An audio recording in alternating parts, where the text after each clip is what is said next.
Hi there, my name is Mafe. Okay, so I'm wearing brown, which is my favorite color. At the moment, even my nails are brown, just a darker shade. And it changes very often. It used to be white and yellow and gray. It's been all every color. Um, but okay, let's get started with the questions. It says, what is your favorite thing about being a teacher? Okay, well, I was a teacher for about a year at Intensa, and I think the greatest thing about it was being able to see my students um, progress. Like, I would have maybe a student in level 2A for the first time, and then, they had like a rotative system, so I would take other groups, and then after a while, I would go back and see them in module 13 or 18, and or even get jobs that require a high level of English. So that was really cool. Um, what is challenging about being a teacher? I guess it's just having a balance um, between being flexible and adapt yourself to the group and your students, because every group is so different, depending on their age or the dynamic that they have, their social background, etc. And then but also like trying to stay faithful to the program and the methodology that's used within that institution. So I think that's the greatest challenge for me, but overall I think it's just a matter of finding the balance. What do you think is challenging about learning a new language?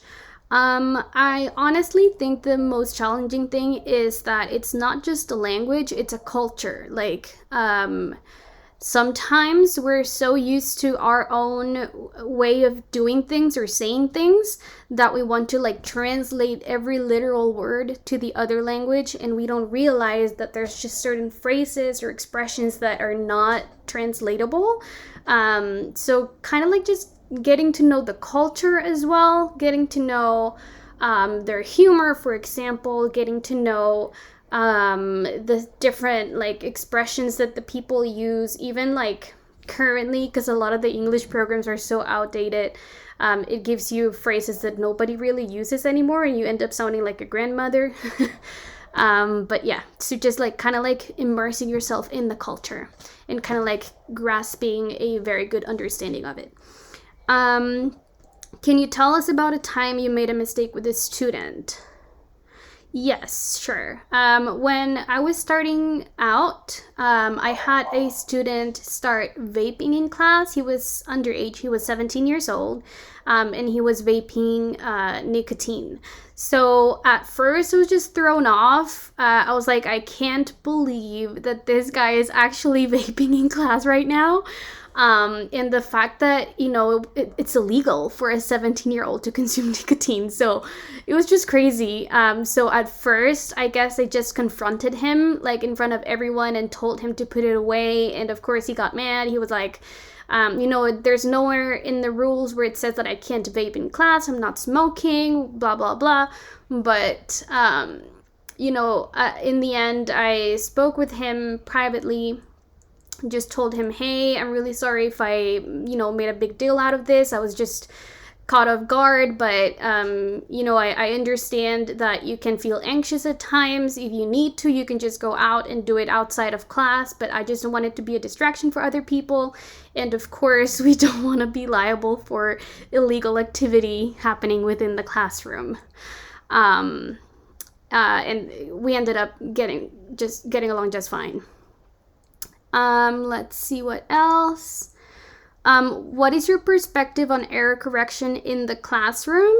Well, like I was mentioning, if it's just like a matter of breaking the rules or like disciplinary action, I prefer to do it privately because I feel like it helps them not feel attacked or like they have to be all defensive. And, even like with teenagers, sometimes they want to act cool in front of their peers, but just, be sure that they understand that I know where they're coming from. I know what they might be feeling. Just be really empathetic with them and handle it that way in private. But then if it's just like language correction, I do like to give them a chance to self-correct if it's something that we've already seen before. And if not, then I also encourage other students to correct their peers, not out of pride or arrogance, but just out of, it's also practice for them to, like be listening actively to their peers, and identifying the mistakes. But if none of those two things happen, then I just try and model it. And instead of singling out just the one student, I like for everyone to, for example, if it's like pronunciation or if it's a like a new vocabulary word or whatever, I like for everyone to repeat it after me. Just to make sure that we all get the correction and not just the one student, because most of the time, if they make a mistake, it might be like a very common mistake amongst other Spanish speakers. And then it says, what could you do if a student seems nervous or untalkative? I guess it really depends. I would talk to them in private to see if that's just like their personality, because a lot of people don't like to be singled out, or, like asking them to participate in class if their personality is just naturally not very outgoing. But if it's because they feel unsafe in class, I would definitely want to know to see if maybe it was a comment that I made or that anyone else made, if they have previous experiences in the language learning, area that might be making them a little more shy or unsure, and just try to address that with them directly. Is company culture important to you? Why or why not? Yes, definitely. I actually studied pastoral leadership, and a lot of people think that's just like Bible studying, but actually, churches now are very